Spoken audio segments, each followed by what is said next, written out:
Good morning, good morning. Dito na naman tayo guys sa dagat. 7 o'clock in the morning. Daming isda guys. Yan malilit na isda. Manghuhuli tayo ng isda. Yan siya guys, oh, isda. Oh. Mga isdang maliliit.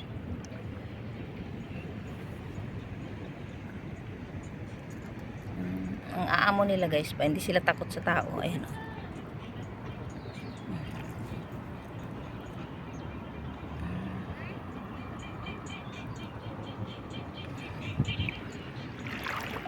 Ayan guys, oh, ang daming isda, maliliit, bagong panganak.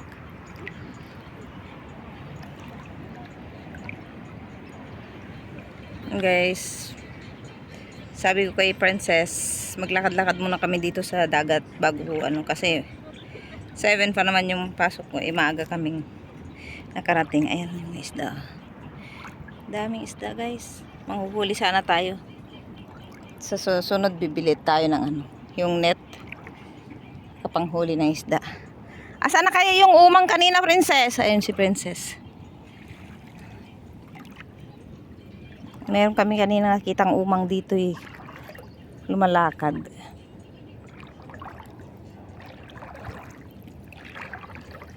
Ang sarap maligo. Hindi na kalimutan ko magdala ng ayun guys, ang dami-daming isda. Ay.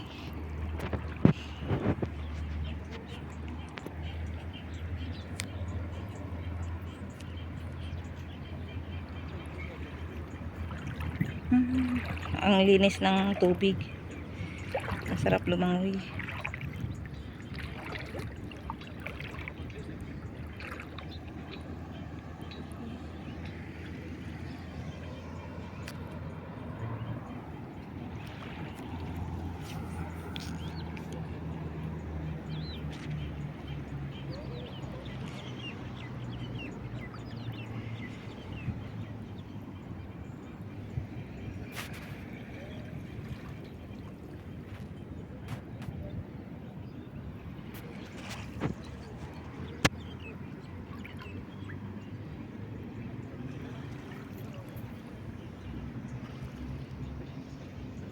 The sunset. Ayan guys, oh. Mga isda. Ayan, dami isda. Ang dami oh. Andyan sila sa may paa ko.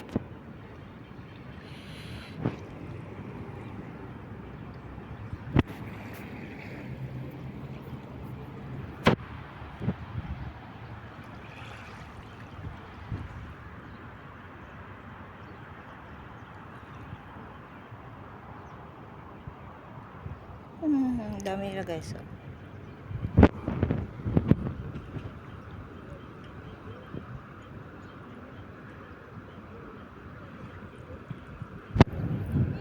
Yes.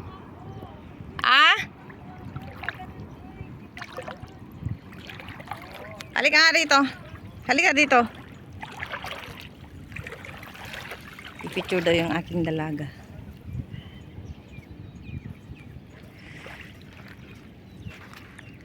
Ayan si Princess. Say hi dyan, Ate Princess. Guys, ayan. Dati pinapangarap ko lang makakasama yung anak ko. Ngayon, ayan, kasama ko na. Sana next time si Naren tsaka si Kuya Angelo naman yung kasama ko dito. What? Huwag ka magpatugtog kay kung makaka-copyright ako niyan. Yan, di ba? Ang sarap maglakad-lakad pag ganitong umaga sa dagat.